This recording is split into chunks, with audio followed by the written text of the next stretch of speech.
I think sustainability is nice because people can relate to it. It's enough in the cultural zeitgeist that people are like, okay, I get it.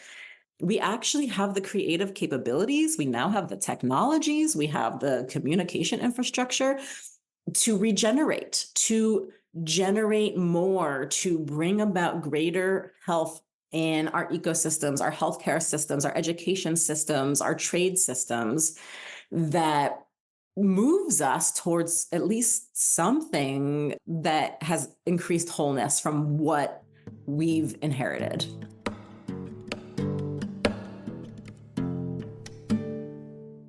Hello and welcome. As always, I'm Abbie. This is Stories Lived, Stories Told, and today I invite you to join me in conversation with Abrah Dresdale as we take a communication perspective on regenerative design and social permaculture. To take a communication perspective is to consider what we're making and how we're making it through our communication practices. This means we look closely at patterns, context, stories, and relationships, and that we use curiosity, mindfulness, collaboration, and dialogue to create better social worlds. Whether the topic of today's conversation is familiar to you or not, the hope is that using a communication perspective will reveal new ways of seeing and being for all of us. At the top of the episode, you heard our conversation partner today, Abrah. Abrah is a social designer, and we will hear more about what that means in this conversation. She consults through the national organization she co-founded called Regenerate Change. She serves as faculty at UMass-Amherst and the Omega Institute, and is the author of Regenerative Design for Changemakers, a social permaculture guide. I'm so glad to be able to include this conversation in our sustainability series. When I first pitched this conversation to Abrah, she made it very clear that for her, sustainability actually wasn't at the heart of it. It was something else, and that is regeneration.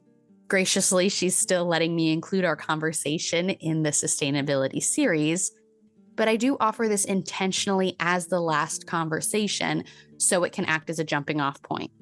We've been exploring sustainability, but now the question becomes, how do we go beyond that?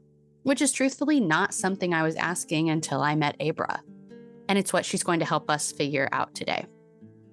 There's definitely going to be some new language in today's conversation. It was new for me, so I imagine it might be for you as well. Still, I invite you to lean in with me and learn something new. And beyond that, I think what Abrah offers us in this conversation that is especially meaningful is not just a new thing to know, but a new way of being and a new perspective, one that I am very excited to adopt. So let's wrap up this series with Abrah.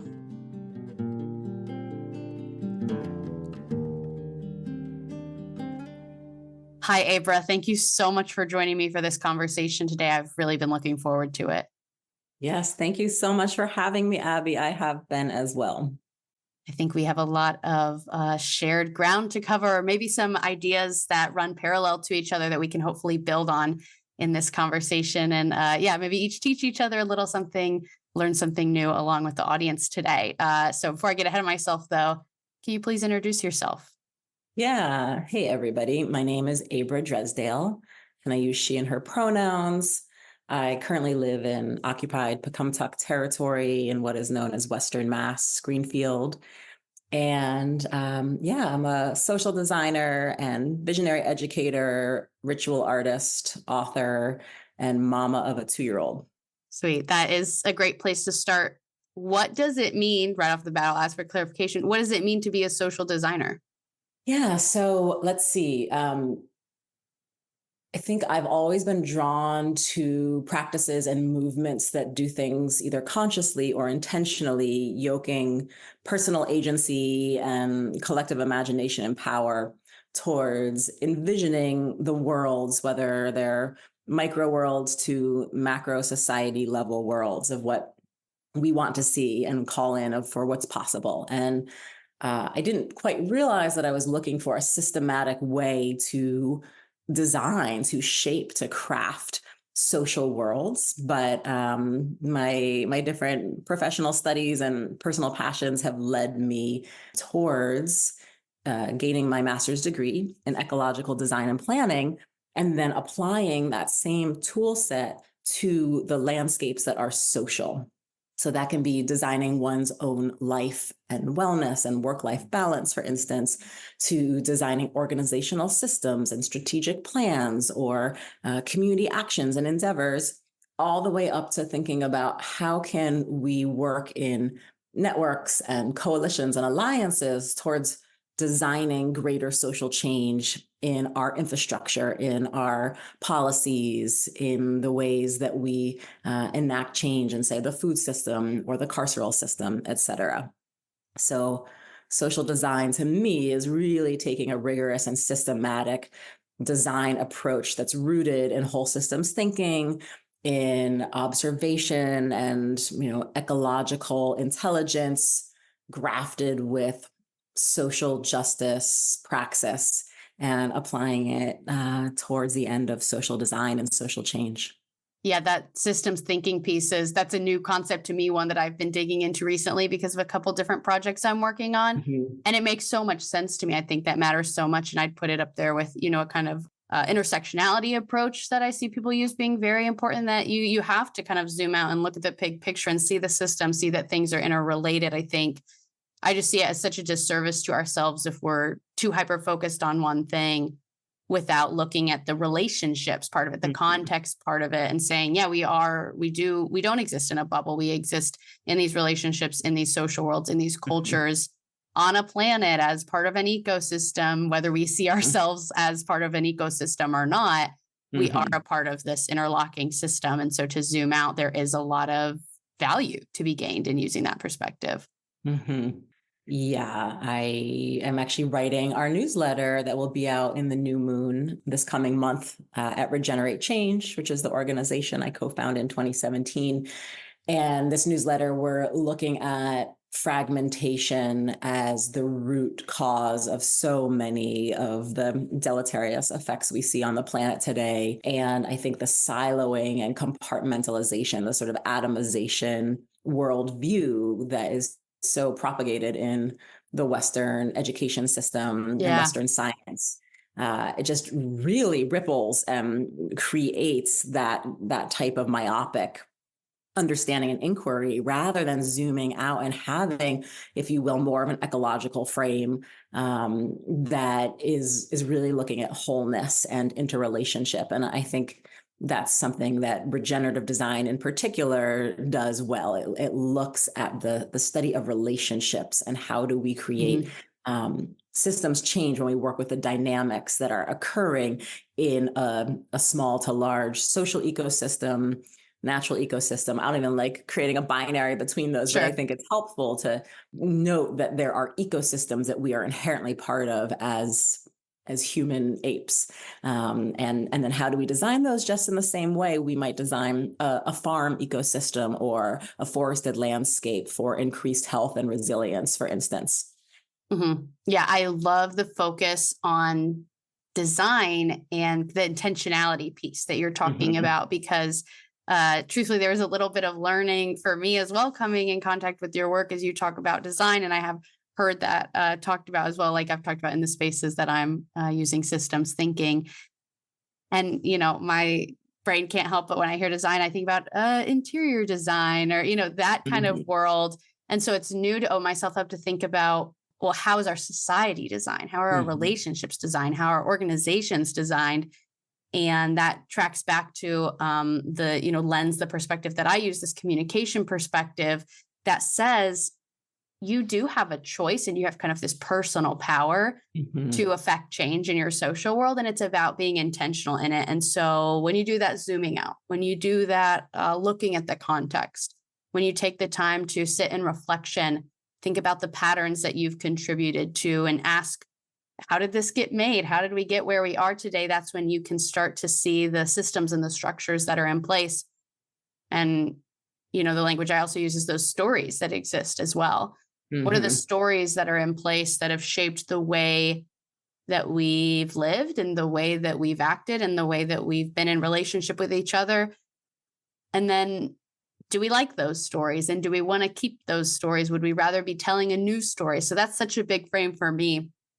In a lot of my conversations and a lot of the work that I see people doing is that, what's the old story And what's the new story you're trying to tell with your work? So I wonder if you have language for that. Like, what would you say is the new story that you hope to tell people by bringing out all these ideas about regeneration in every area of our lives? Well, it's funny, Abbie, I get asked a lot, like, well, what is your vision? And I don't think you're actually asking that. And to the vision question, I say, I don't have one. I don't think it's up to one person. I think we need to collectively ideate and, very a la Adrienne Marie Brown, like emergent strategy. We can't actually have a fixed vision because we need to adapt to all sorts of chaos and ever-changing, exciting emergences.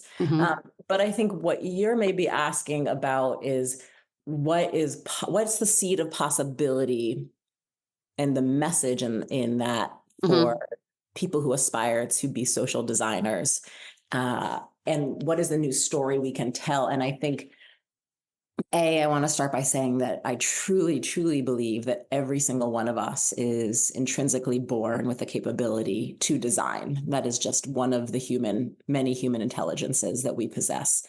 And I think we're designing all the time, mostly implicitly or unconsciously, as you actually just spoke to in our communication styles, et cetera.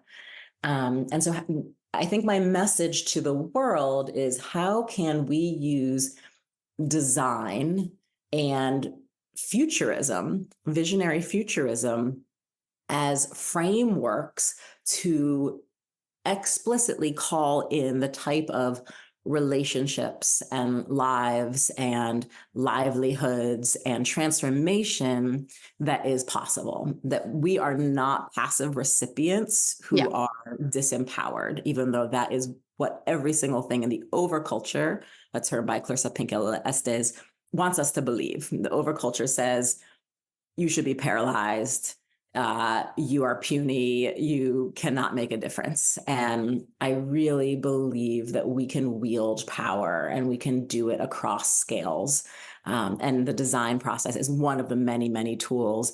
And I added futurism because I truly believe if we use our communication skills, whether it's written or spoken, artistic, et cetera, we can paint pictures in the imaginations of ourselves and others of what is possible beyond the limitations of what we've received as the status quo. And the more we can engage in practices of futurism, and particularly doing them together, especially across social identity differences, the more we can envision and take steps towards crafting a world that will serve all. So I think that is my big vision and message, that we understand as a people that we are far more creative and powerful than we are told we are. And there's so many frameworks out there to support us in designing the delivery systems for our gifts and our collective movements for change. Yes, I'm so glad that you contextualize that by making the distinction between the vision and the story, because yes, I'm not really asking what the vision is, saying what is the story in terms of what do you want to tell people is true and real and possible. And that makes me think that, the kind of language that we'd use in the CMM theory or in a communication perspective is that what we're working towards is better social worlds. And that those are made through our communication, define better social worlds however you want. There's going to be a million different definitions for that. But that's a question and language that I bring up a lot in my conversations. And I'm forgetting which conversation it was now. I've had so many. But there was one conversation where I kind of asked, what's your idea of a better social world? And this person pointed out that kind of makes it sound like, well, way down the line, what do you wish was possible then? But the direction of our conversation ended up going in terms of what if the better social world, quote unquote, is right now? What can be better right now? It doesn't have to be this distant, gee, I hope one day we get there. What am I doing as a participant in the social world? Because I am, as someone who has choice, as someone who can make their own meaning. How do I create this better social world that exists right now? And I'm thinking of like imagination and curiosity and inquiry and embodiment being really valuable tools and language that would be a part of this process as well. And making it present. right now, not a distant vision for the future that's inflexible or uncertain. But yeah, I like this. What's the better social world? And maybe that is, not present in the moment. Maybe it doesn't feel realistic. Maybe you have a big vision for the social world, but that can still inform your present and what choices you make. Kind of like, okay, if I believed that was possible, how would I act to make it so, kind of thing. Yeah, I bring in Goethe's poem, I Am the Decisive Element, into my book, Regenerative Design for Changemakers, and really love that as a tenet for the call to action for changemakers, understanding that each of us inherently are changemakers if we see ourselves that way. And then we can learn or remember to ourselves our inherent capabilities of designing and enacting that change. Yeah, when you first introduce yourself to say, I'm a social designer, I'm almost picturing like capital S, capital D, social designer. But that's a good remembering too of like, you don't have to have a degree to be that. You don't have to be in any kind of certain profession. Each of us are filling this social design role, whether we recognize it or not. But maybe that's something you could speak to more, to that language. Maybe talk to us about what you mean when you talk about change makers. Who are change makers, and what does it look like to be a change maker? Yeah, I think that's another one that can feel exclusive, or like, are you an artist? And I'm just really interested in breaking down all of these artificial fences, like this siloization that, you're one or you're three, or you have to have a degree. And it's like, we are so beyond the understanding of our intelligences. And so same thing, I believe that everyone is a change maker. And our theory of change at Regenerate Change, largely informed by one of my mentors, Carol Sanford, who's an author and entrepreneur in the regenerative business world. And it's really looking at nested holes. So if we imagine, say, 3 or 4 concentric rings nested inside of each other, concentric, right? Like the rings of a tree, if you were to cut it and look at it in a side profile, is that at the center ring, really the heartwood, which I write about in my book, it's a botanical term, the heart, the change maker, the individuals at the center. And then the next ring out are all of the groups that we are a member of, whether it's our, civic engagement groups, community groups, religious groups, identity groups, professional affiliations. There are groups that we are a member of, and therefore we actually have influence over. And so we can consciously exert what I call positive contagion by simply the way we conduct ourselves, our beliefs, our communication styles actually ripple out and influence all of those groups that we are a part of in the next ring out. And the more we can be conscientious of our own agency to be disruptors, to question the status quo, to propose change, to build relationships that are alliances in service to change at the group level, we can be a change maker there. We can even exert influence in this theory of change in the next ring out, which is societal systems. All these different groups I named collectively make up, say, the transportation system or the education system. And so how can we work in coalitions and alliances to collectively ripple out and affect change there? And so we actually have our hands in all of these scales of significance.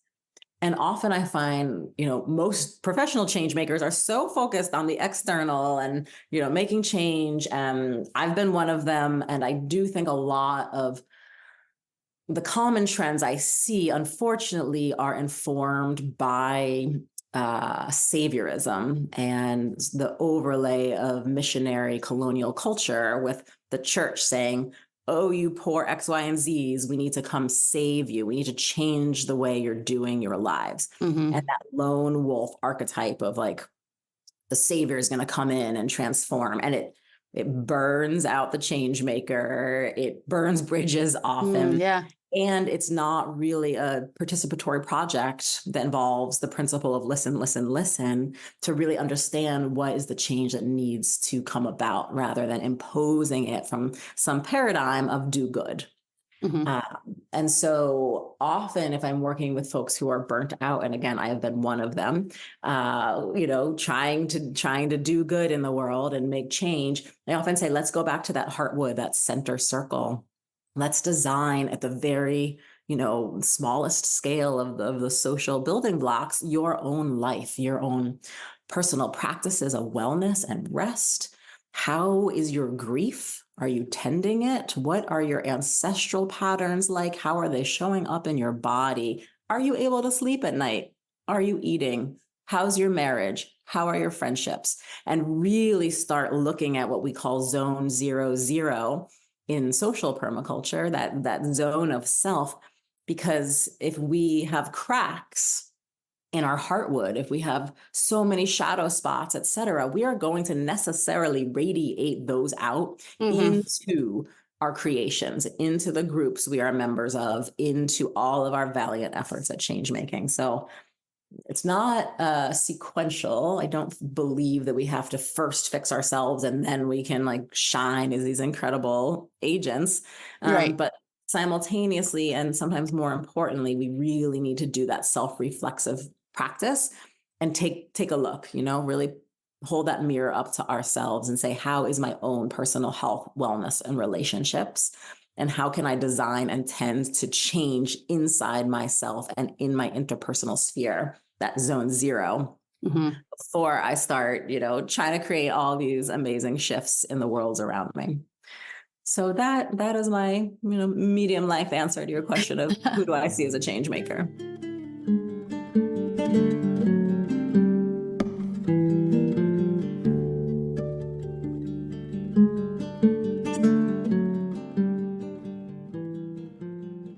This whole conversation might just be a vocab lesson, but I think that's okay. I love to hear meaning Yeah. making and the language are such important parts of it. So I don't think that's, a waste of time. And for me, and I would imagine a lot of people listening to this podcast, some of this language you're using is totally brand new. So I think it's worth it to talk deeper into the meaning. So you just use the language of social permaculture. Can you explain what that is? Yes, yes. And thank you. You're sort of auditorily sharing parts of my book, because at the end of Yes. every chapter is a dedicated social design lexicon. Yeah. And throughout there's words in italics. I'm like, most people might not know what this fancy, compound, very niche jargon is. And so we actually, the invitation is for readers to define for themselves at the end of each chapter those words and more. So social permaculture is in the introduction and that social design lexicon. And there's a lot of definitions people like to give, but I'll give the one of permaculture first, and then we'll kind of jump to social. And so permaculture to me is a practice of observing the natural world, understanding its core patterns and processes, regardless of what bioregion you are in, and then applying those principles and those processes to the design of human intervened systems, and doing it in a way that renews or regenerates the health of that ecosystem, but also creates abundance and resource for the human to be in reciprocity with that ecosystem. So Jeff Lawton and Greening of the Desert is sort of a classic example of how do you take a deforested landscape that's been super desertified, and you add soil and compost and plants and water catchment back into the system, and you create an oasis for animals and plant life and humans and food production and filtering of water and all of the multiple functions that are possible. So I think that's kind of a classic example. And then social permaculture to me is really, it is my passion. It feels a little bit like my former passion, or maybe like the foundation of the temple I'm building next. So it's, it's alive for me, and it's in me, but it's also, I feel like my work is evolving beyond social permaculture and regenerative design. So I want to just name that. Yeah. But so anyway, what I love about it is taking that same systematic thinking of observation of the context, looking at social and ecological landscapes and how they interact, understanding social identities, location of self, power. We talk about the 4 Ps at Regenerate Change, and actually was developed at Omega Institute, where I taught at the Center for Sustainable Living. And the 4 Ps are power, people, place, and paradigm. And understanding those will give you so much insight. And then how do we apply those ecological patterns to social change and social landscapes using the same systematic design process that we would use in, say, a farm or forested landscape in the realm of physical permaculture.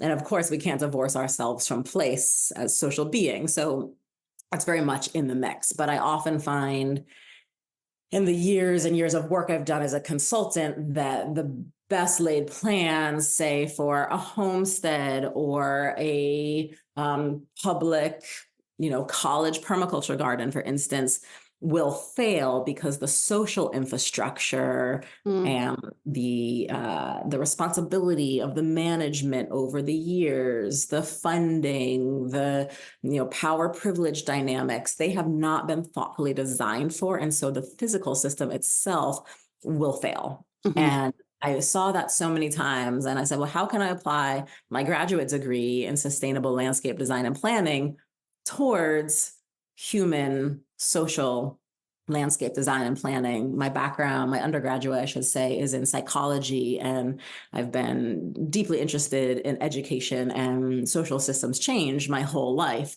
And so I thought, how can we apply, the physical landscape tools to social landscapes? And lo and behold, there was a nascent field of social permaculture that I was able and fortunate enough to tap into in my late 20s and really be influenced by wonderful thinkers like Pandora Thomas and Starhawk and Lisa DiPiano.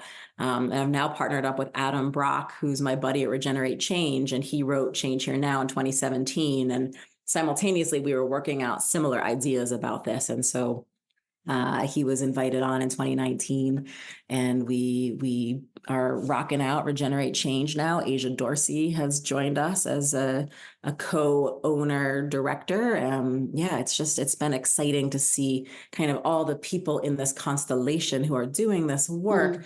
Jasmine Fuego, I should also name, who I co-founded the organization with in 2017. And to say, like, wow, it's evolving. It's beyond social permaculture now. There's the Emergence Network, and there's social biomimicry, and there's just so many incredible thought leaders and movements that I think are working at a similar problem from different angles. And my hope is that we can continue coordinating more and more so that these different lineages and, intellectual and social emotional approaches can come together to really create, to me, what needs to happen, which is more paradigmatic than pragmatic. And how do we change minds? How do we change cosmologies? How do we change ways of knowing and ontologies so that we can really heal from this disease of fragmentation that I think is just an inherited set of symptoms from the cutting up of the world into geopolitical boundaries and colonization and displacement and cultural amnesia, being cut off from our families' taproots and land and languages and rituals, which is really actually a lot more of where my current work is headed. So, I would say it's the social permaculture applied to the cultural and the intergenerational healing piece. And to me, that's higher up in the watershed than how do we design, our organizations per se. Yeah. I'm glad that you took that in the direction you did, and even though my question was kind of what's the definition of social permaculture, what I really wish I would have asked or meant to ask was, what does it mean to you? And that's really, I think, the heart of so much of this, because part of what it means to take a communication perspective is to see how we're making meaning in our stories. Like, that is what stories are. Me telling you a story is a version of making meaning of something a story that I lived. And turning it into a story that I told. That's where the name of the podcast comes from, is this theory within the coordinated management of meaning theory, or this model that's within that theory. And I'm thinking about the way that this conversation is emerging, and that it's reminding me of a conversation I just had that's also part of this series where I talked to Mark Edwards, who's from Iowa, part of the Department of Natural Resources there for a really long time. And he talks about rewilding efforts. Mm-hmm. I was fully prepared to go into that conversation, say, what is rewilding?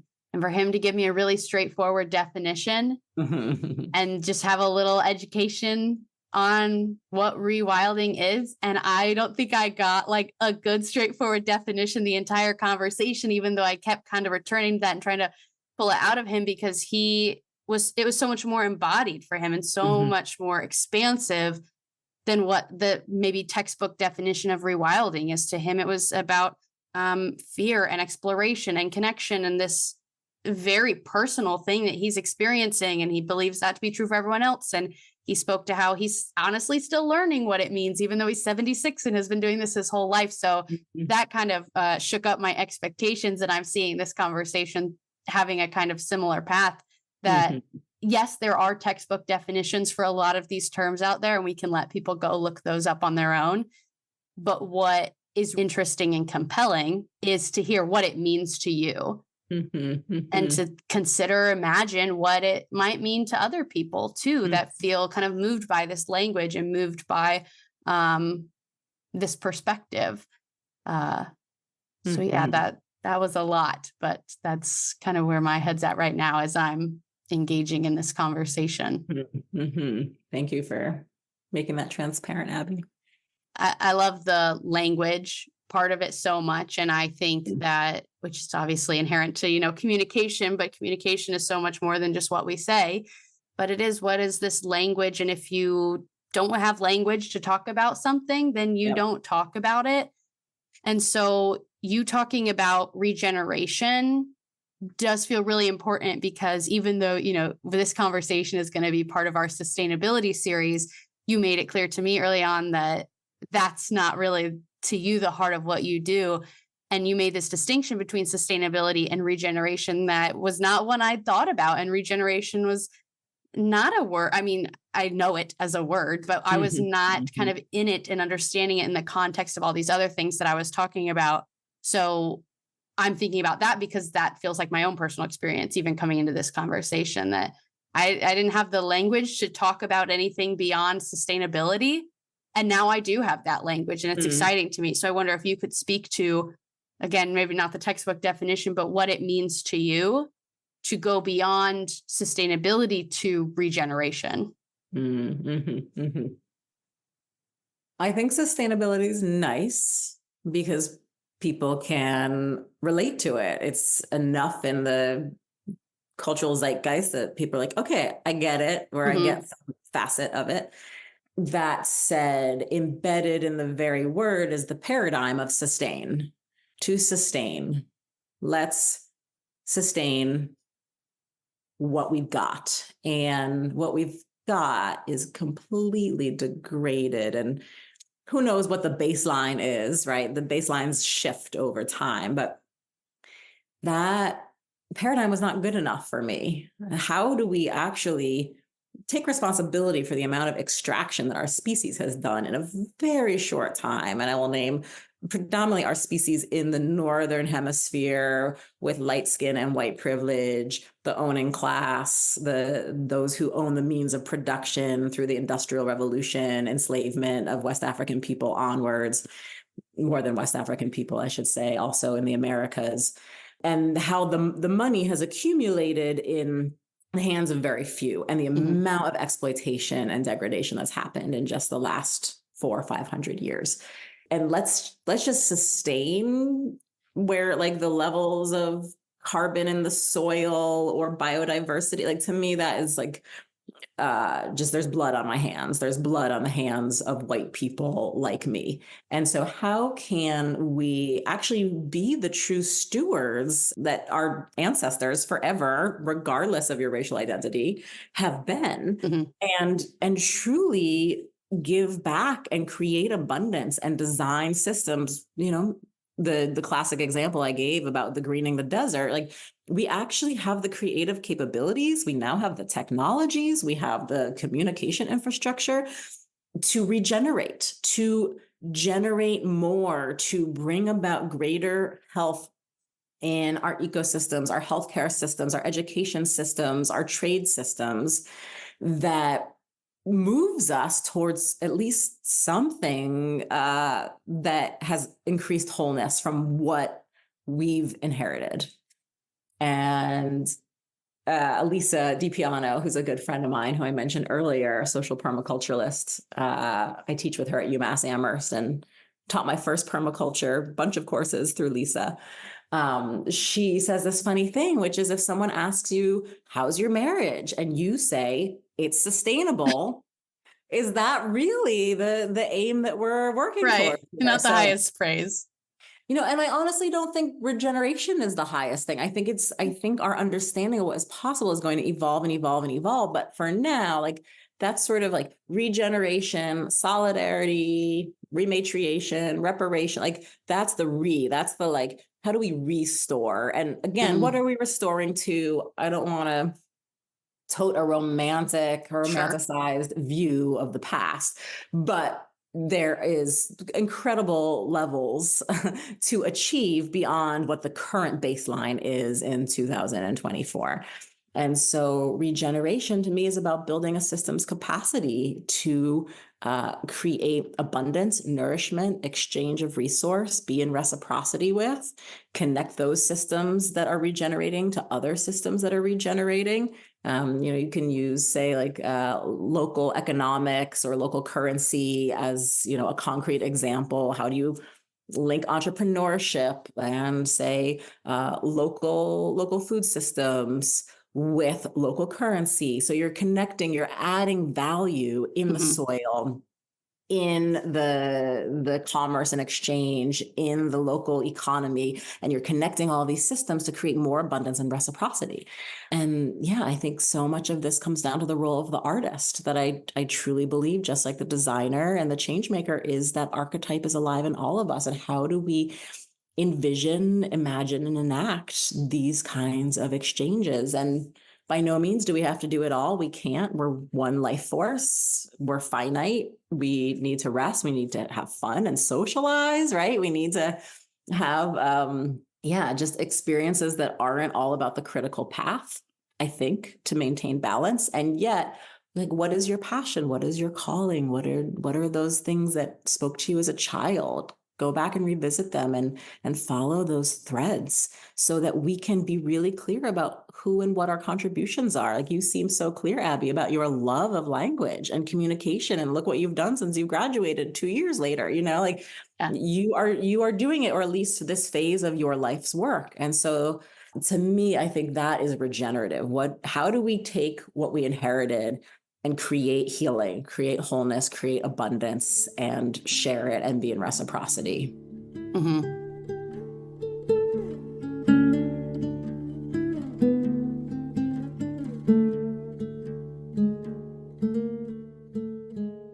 Regeneration is not a word that I've thought about or known about in the kind of context we're speaking about it in, but there are parts of it that are familiar to me. Like in the CMM theory, we talk about communication as a constitutive force, or alternately, something that is generative and has a creative energy to it because it generates this change. So I can draw the connection there in the language you're using.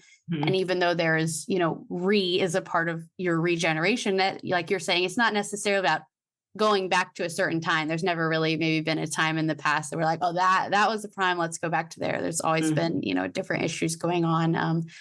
And so what is something new we can create? So the re maybe not necessarily referring to returning to something, but how can we generate something that then keeps generating re, as in going on and on and on again. It's an iterative process. Exactly. Right. The iteration is what's key there. Yeah. And so when you can start kind of understanding what in my life has this generative creative energy, this generative constitutive force, then you can, really start to participate in that. And I'm thinking, as you're talking too, that I do understand why so many of us would stop at sustainability as the goal. Because if you're in a space of saying, I think the world might end in the closer future than I'd like it to be, let's just go for staying alive. Let's just go for sustaining. But again, that's the issue of not having the language or or kind of addressing the limits of the stories and the kind of social world you're able to imagine for yourself.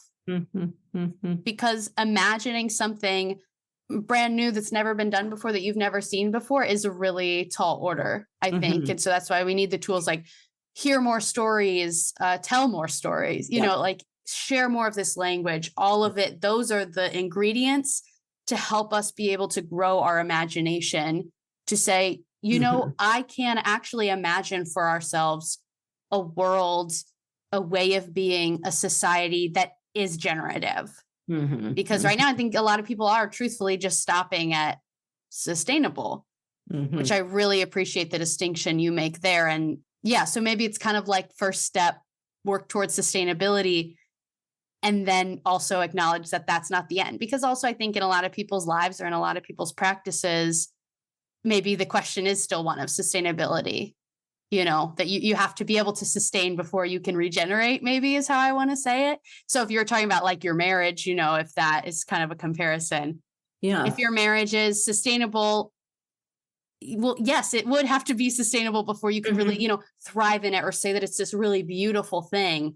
So maybe it's kind of like a precursor, almost one before the other.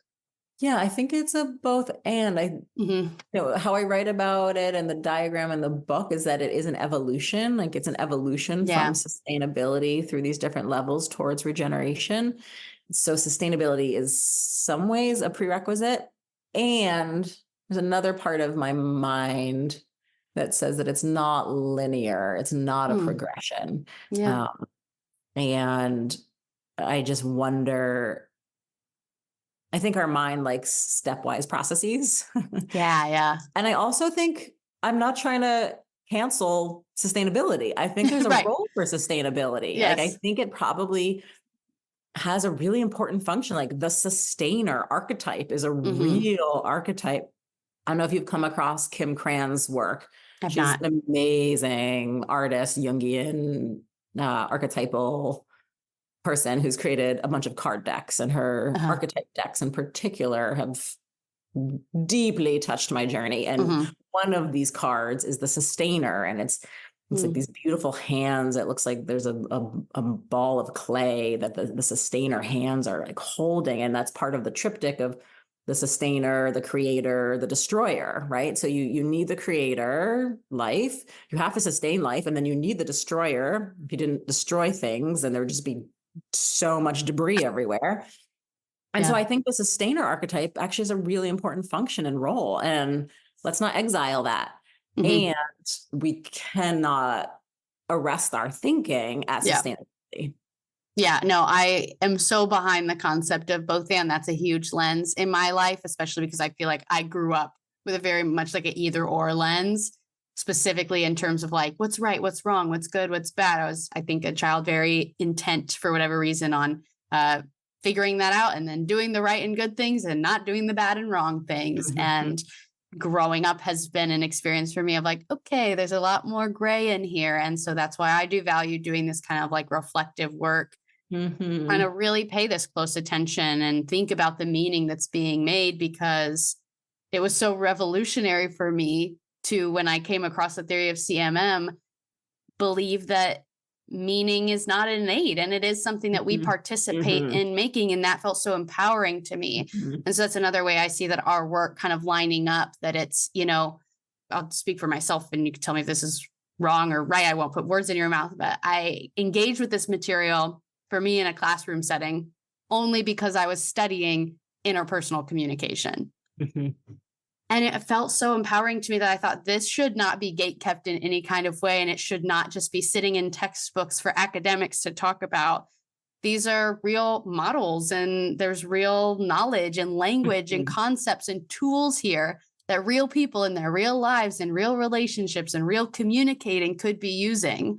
So this idea of better social worlds doesn't just have to stay this theoretical thing. It can be this real goal that we're working towards through real actions. And so I see this kind of like making things accessible as a key core of your work as well, which I think is so important. I really, really resonated when I read your kind of about statement of how do we break this down and not have it in the ivy the walls covered in ivy and Yes. really make it for the layperson or the non-communications specialist.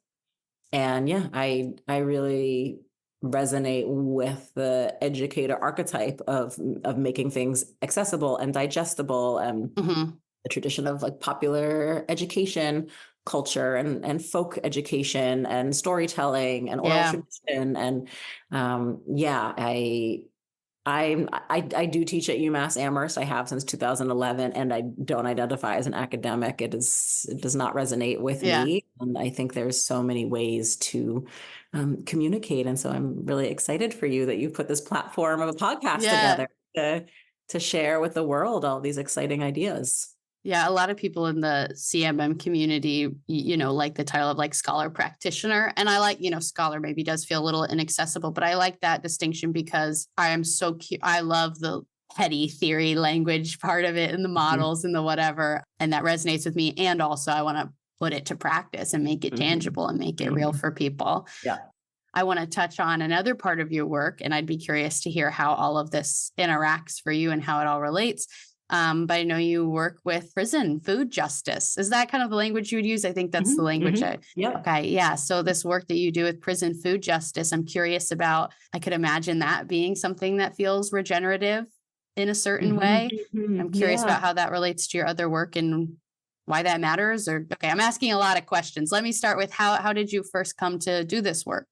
Well, like you just said, scholar practitioner, I really believe in praxis and that on the ground applying these ideas and frameworks really needs a laboratory so that the on the ground feedback system informs the writing, the book, the newsletters, all the communications, how we work with clients. There's just like an incredible feedback loop there. And so I think I'm feeling a little heartbroken right now because I'm not actively doing that work. It really got, the pandemic really shut down a lot of incredible efforts that were moving forward. And I will say just a block away from where I'm sitting is the Franklin County House of Corrections, where I worked for 7 years. They still have a full-time garden coordinator, nutrition educator person, and other kind of faculty through the community college still come in and teach there.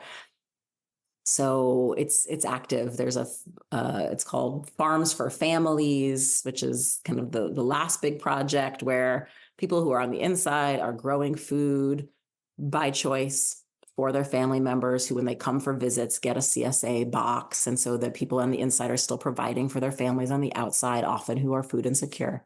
I right after graduate school was hired to create an associate's program at the community college here in town in Greenfield. And I created this amazing program and taught there for 4.5 years. And at that time was asked through a grant initiative to migrate 1 or 2 of the courses into the jail and help them establish a garden. And that was a big success. And then we just built and built and built on that. And so after I resigned from the college, I continued to consult for and teach at the jail. And we built out what has become now a nationally recognized program that's called the Jail to Farm to College and Employment Program. Bit of a mouthful, but you get the gist of what happens there. I get a good picture. It's just been a really incredible source of positivity and light in the community. CNN did a piece on it. It's been picked up, and I use the momentum of that work as part of one of the co-founders of the Northeast Prison Food Justice Movement. I helped start the Prison Garden Prison Garden Educators Collaborative in the Northeast, and consulted for Farm to Institution New England on helping them create a whole new sector. So they do farm to school, farm to hospital, and now in the last 5 years, they've put attention on farm to corrections, which is so exciting. My background is in food systems planning. I can't think of a higher public health crisis than food service and diabetes and malnutrition in our carceral system for our incarcerated residents. And it was such a joy to work with people and like reconnecting with their historical food ways and creating, meal plans from the food that they're growing in the gardens. And simultaneously, they're getting college credit for free that they can transfer. So it was really about using this incredibly oppressive system's internal resources channeled through the education department to support the incarcerated people, often the ones most impacted by classism and racism in this country, and using those resources to support them in building more sovereignty and more agency and more power, as well as job training and college credit and pro-social, all the things that look good on grant paper. But ultimately, it wasn't about the gardens. It wasn't about the cooking classes. It was about sovereignty. And so, it's unfortunately, I'm not doing that work anymore, but I may again in the future. And, one thing we haven't touched on, Abbie, but I just want to name my Jewish heritage really informs my ethos to the world. So tikkun olam, it's a term, maybe you've heard it. Others have heard it. It literally means the mending of the world. And Pirkei Avot, which is a Jewish book of ethics, says it's not upon us to heal the whole world, but we must begin. We must start somewhere. And to me, that work in particular was where I offered a lot of tikkun, a lot of mending and healing. I think right now, for me personally, since having my kiddo, there's a lot that I'm working on in my family of origin, trauma stories that I'm understanding about the way that families are so oppressed and disenfranchised in the US. It's horrific, which of course I knew intellectually, but I'm a little experience of it. Yeah. And someone with like so much social privilege and creativity, and I know I advocate for myself, and yet it's like, there's no safety net. There's no like built-in kinship circles. It's atrocious. And so I think that's where I'm doing my tikkun work right now is deeply in my family system. I'm still working, part-time with my organization, but I think what has inspired me and where my work is going next is really thinking about the role of our cultural taproots and how we've been severed and how to support Jews, non-Jews, people who are like, hey, there's cultural amnesia happening. I am starving for meaning, and everywhere I look is devoid, whether it's consumerism or doing this Buddhist workshop or going to the next ayahuasca ceremony. And I come back still feeling empty and confused about who I am, who are my people, what are my customs, where do I belong, what are my spiritual practices that tether me to this earth in such a crazy, chaotic time. And so I'm really interested in supporting individuals in reclamation of ritual, of ancestral research. I'm now a facilitator, very, very nascently, of family constellations, which is a healing modality for untangling ancestral knots.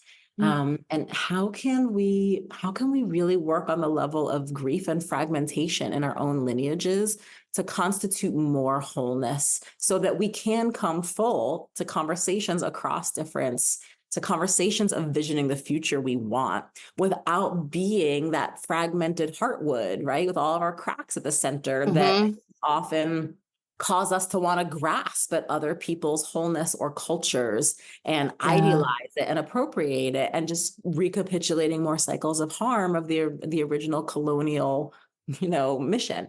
So that's I think where I'm shifting what kind of was my prison food justice niche for the 7 years before the pandemic, that I'm very pleased about the legacy that I've left in that work. And I still pick up on it with some of our consulting clients at Regenerate Change, but I feel like my body of work is moving more in the kind of archetypal and ancestral realm to support what's happening on Earth here and now.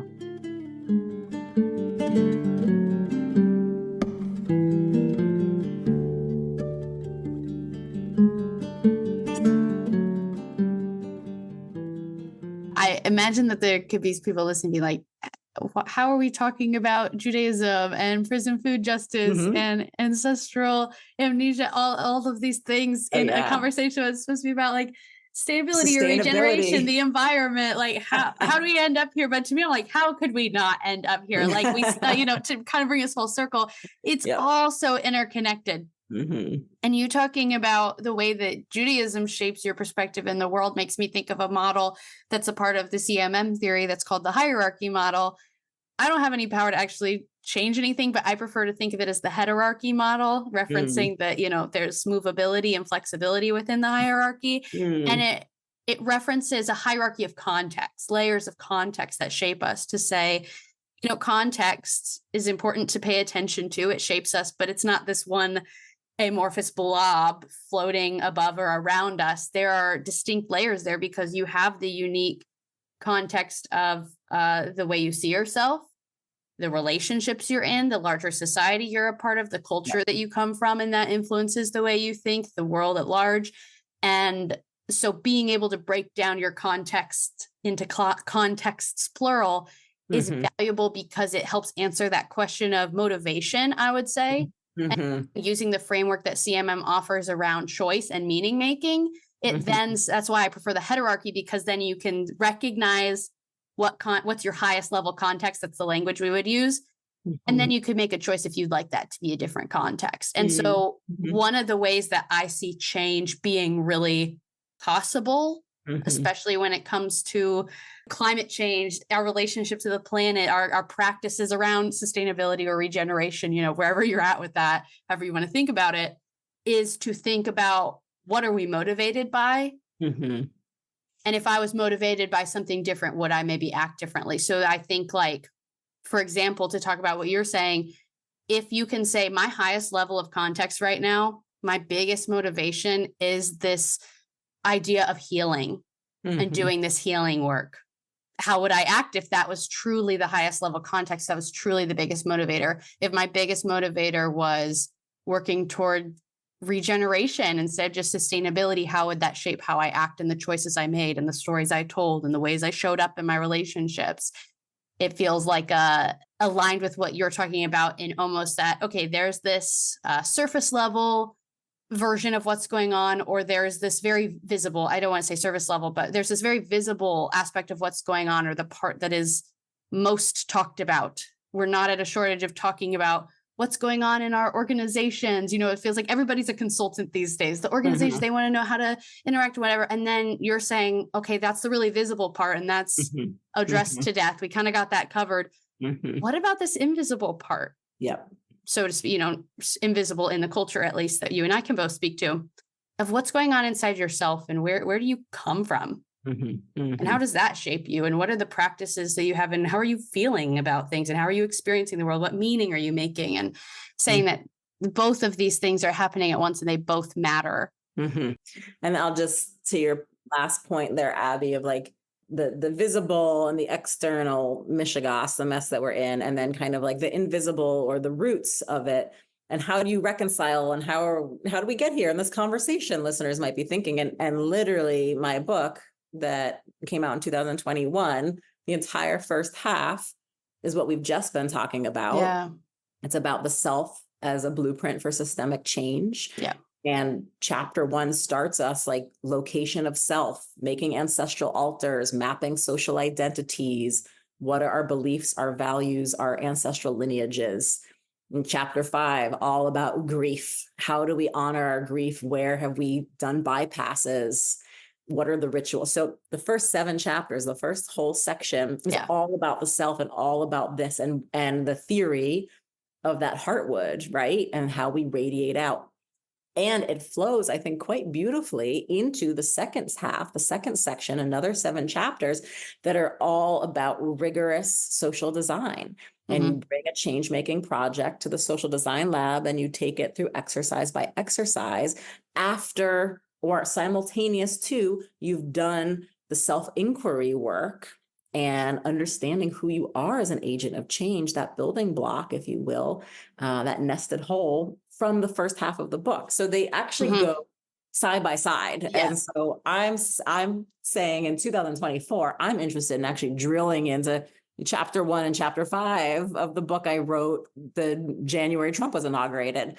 These things are very, very interconnected. And I think you're right. There's often this sort of mild obsessive nature about, well, how do we redesign the external systems? And we're so taught in this culture and the Western overculture to focus on the materiality instead of what there's a collective called Gesturing Towards Decolonial Futures. And they talk about a depth education instead of a breadth and a mastery based education. The depth education looks at all of these layers of context that you just enumerated and uses the onion as the metaphor. And how do we whoa, what is in here? And how do we start unpeeling this to remember, to really remember who we are before our ancestors either were enslaved, exiled, and or, seeking religious or financial freedom from persecution? That is a vast majority of who our people were and why they moved all over this planet. And who were we when we used to be connected to land, when our connection to place was sustainable, when we were in reciprocity with place? And what has happened? You asked the question in our emails about the intersection of land and justice, and we just absolutely cannot talk about one without the other. Yeah. Without land, we do not have sovereignty and defensibility and local energy and food and water. And without addressing issues of justice, we can't attend to the land because we're living in a toxic throwaway culture that throws people away, puts Superfund sites in poor Black and brown neighborhood. We have to talk about these things simultaneously. So, for me, understanding the self and the psychology in some ways, if you want to put it into psychology, although I'm obviously interested in way more than a Western approach. Yes. Yeah. To me, it connects directly with change making and who and how and in what capacities are we aiming for change? What happens if we're missing the big target? We're spending all of our decades of life force pointed towards a North Star, and that North Star looks exactly like German or Dutch or British colonization, and we define ourselves as the most liberal progressive people. We really need to super re-examine, I think, at the heartwood, what is going on so that we can become those agents of positive contagion and ripple out and affect change in a way that is truly in service to our values and wholeness. Yes. One thing I'm thinking that I want to leave people with or invite them into, as I'm hearing you talking about, this interconnectedness that we've been talking about this whole hour, it feels like kind of heavy, maybe a little overwhelming, this need to be so intersectional, this need to adopt the system thinking, because I'll be so bold as to say everything is interconnected. There could almost be no end. Yep. And one of the criticisms of the CMM theory has been that it's too complex. And there's, truth in that. And that's kind of my work of, okay, how do we make it more accessible to people? But also I'd say, well, in order to reflect back a very complex world and speak any kind of truth into a complex world, it has to be very complex. We cannot flatten. Yes. Flattening to me is an instrument of domination. And the dumbing down of the populace. We are layered individuals living in a layered reality. And the more we flatten and try to make our cognitive dissonance bubbles all happy, the more we are eclipsing ourselves from the reality of the nature of this world. Yeah. So to me, the question should not be one of how do I simplify this to make it comfy for me? Yes. But how do I myself find a comfort in the tension, in a comfort in the discomfort, in the complexity of it all, in the kind of headache of it all? If I'm overwhelmed by looking at this big picture, not how do I make it a smaller picture, but how do I gain the tools and the skill sets and the perspective to be able to engage with this complexity in a really meaningful way. Yes. And in a heart way. I double click rigor, analytical thinking. Yes, I think as a culture, we need to develop these skills hard, myself included. And we need to engage our heart and our intuition and our dream life and our emotional intelligence, and not just be all head. Yeah. Yeah. Well, Abrah, so well said. So thankful for this conversation with you. As we're wrapping up, is there anything else that you want to leave people with about regeneration or change making or any of it that we've talked about today? I'll say, if this was overwhelming, that's great. That's an indicator Yes. you are moving in the right direction. You're feeling receptive. You're feeling at your edge zone, because we know we can't grow in our comfort zone, and we can't grow in our trauma or panic zone. It's the edge in between where the most evolution happens. We look at the natural world, say a riparian corridor where a river floods into a field. That is the most rich biodiverse place in the whole landscape. And so if this is at your edge and you're also like, well, where do I go from here? There's incredible resources. One concrete place that I know of that's free is we have a free resource library at regeneratechange.com. Lots of beautiful downloads there, including you can download a free chapter of my book. But at the end of my book, I went through an extra geeky kind of research process to create extensive citations and references for each chapter by topic. And so there's incredible thought leaders and frameworks and exercises just all in the back of the book. And we just made it available as a downloadable PDF. So it's really accessible too on our website. So I think dive in, connect with me, connect with some of those thought leaders that are in the back of the book or in your incredible podcast, and follow the thread, whatever is tugging at you that you are hearing on the news or images coming to in your dream life, whatever that thread is for you, tug on it, because I truly believe when we can figure out what the Ikigai says of what are our gifts, our skills, and what the world needs, and we can find the thing at the intersection of those three and follow that thread, we are going to be incredibly fulfilled, happy beings who are having an amazing impact of change on the world. Wonderful. I think that, such a great next turn of kind of this. We've got learned some new language today, maybe. Now, what kind of action can we take? What can we do with it? So I really, really appreciate your time and your perspective today. Thanks so much, Abrah. You're so welcome. Great to be with you, Abbie. Thank you. So great.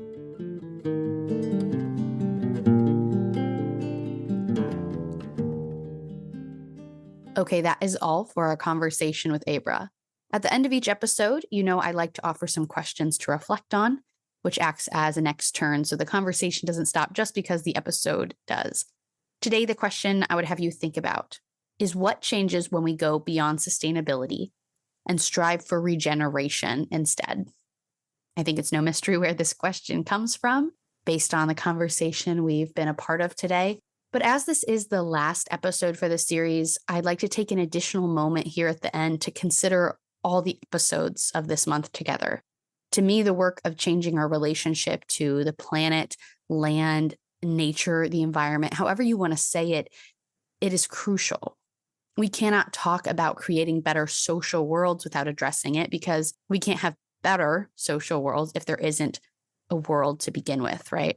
I referenced the hierarchy model in this conversation, and as I reflect on the entire series, I think that is my biggest takeaway from applying a communication perspective to these conversations. Change really does come down to what it is we are prioritizing and what is motivating us. We have the option to choose what the highest level context is that is guiding us. And if this is language that you are not familiar with, I would invite you to check out the short video that I made that's on YouTube about the hierarchy model, or to listen to my episode from season 1 about the hierarchy model. I'll include links to both of those in the show notes, but that's where this language comes from. When we consider what the highest level context is that is guiding us, and recognize that we can change, we can kind of choose, right, what we want to be driven by. And when we are driven by, for example, the desire to live in harmony with nature, when we value well-being over profit, when we move towards ways of relating to land that is not dominating and destructive, it is then that we make the kind of choices and take the kind of action that is not only sustainable, but regenerative. So at the end of this series, I invite you to reflect over all the conversations together, not just what have you learned individually from each one, but together, what can you synthesize and appreciate and take direction from, and start to build up that new motivation, that new desire to move towards sustainability, and then past sustainability to regeneration. As always, you are welcome to reach out to me to share your reflections as well as any of your own questions or ideas. You can do that through email, the website, and by commenting on Instagram and YouTube. The reason I invite you to share your reflections with me is to stay in dialogue. I say it every time at the top of each episode that dialogue is one of those key factors in what it looks like to take a communication perspective. So outside of you communicating back to me, other ways to stay in dialogue include following the show wherever you listen so you never miss an episode.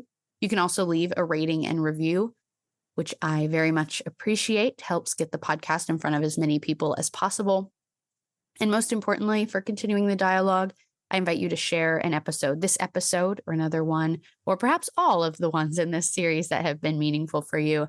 Take a moment as you do your other reflecting to reflect on who you would want to invite into this dialogue with us. I'm supported by the CMM Institute for Personal and Social Evolution, and this podcast is just one of many initiatives designed to create space for more conversations that move us toward better social worlds. No matter who you are or how you came to find this podcast, the CMM Institute has an initiative that is going to be meaningful for you, I believe. One of the biggest right now is that we have a new website, which is www.cosmoactivities.com. And that houses all of our social emotional learning resources created for many different ages. There's Cosmo Kids, tweens, and teens. And we are currently working on Cosmo Parents. So I invite you to go over there and check that out. Whether you are an educator, a parent, anyone who interacts with kids, those are going to be valuable to you. We also have a new home for all of our resources. And this is something I've been working on. So I especially invite you to check it out. And that is the CMM Institute Substack. So you can find us a link I will include in the show notes. And that is where all of our resources exist. So if you're looking to learn more about CMM and a communication perspective for yourself, if you're trying to teach it to others, that's going to be your home for all those resources, including these podcast episodes, as well as infographics and short videos. Again, the links to everything that the CMM Institute does is going to be in the show notes below. Thank you for showing up. Thank you for being curious, and thank you for being a part of this story. I'm Abbie, and this has been Stories Lived, Stories Told.